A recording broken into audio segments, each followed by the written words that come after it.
কড়াইতে তেল দিয়ে দেব, সরষের তেল। এখানে আমি কিছু বড়ি নিয়ে নিয়েছি, এগুলো ঘরে তৈরি বড়ি, কুমড়োর বড়ি, ঘরে বানানো বড়ি।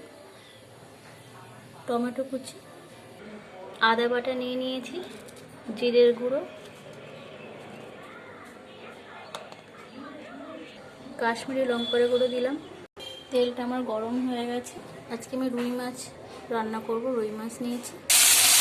মাছগুলো দিয়ে দিয়েছি, ভেজে তুলে নেব। মাছটাকে উল্টে দেবো।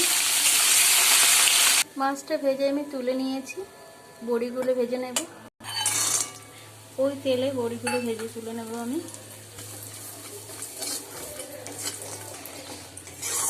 এই বড়িটা আমার দিদি তো আমাকে বানিয়ে দিয়েছিল, চাল কুমড়ো দিয়ে বড়ি বানানো এটা। বড়িটা ভাজা হয়ে গেছে, আমি তুলে নেব। এবার আমি আলু দিয়ে দেবো ওই তেলে, আলুকে ভেজে তুলে নেব।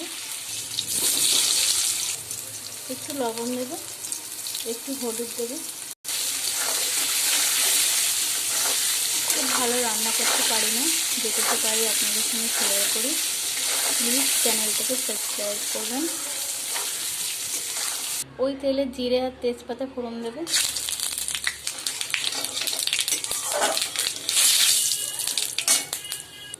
একটু টমেটো দিয়ে দেবো আমি। ওই মশলাটার মধ্যে কাঁচা লঙ্কা দেবো, একটু অল্প একটু জল দেবো। এবার মশলাটা দিয়ে দেবো, যাতে না পুড়ে যায় মশলাটা, তার জন্য একটু জল দিয়ে দিয়েছি আমি।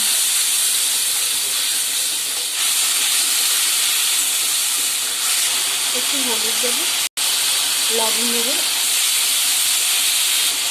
টমেটোটা গলে গেছে, আলু বড়ি মাছটা দিয়ে দেবো। হালকা হাতে একটু নিয়ে নেবো, মাছটা যেন ভেঙে না যায়, আস্তে আস্তে নেবো। কষানো হয়ে গেছে, এবার আমি জল দিয়ে দেবো।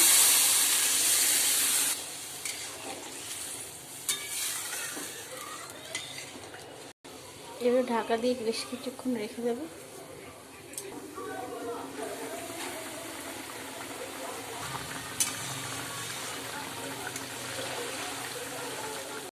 তো রেডি হয়ে গেছে আমাদের রুই মাছের ঝোল।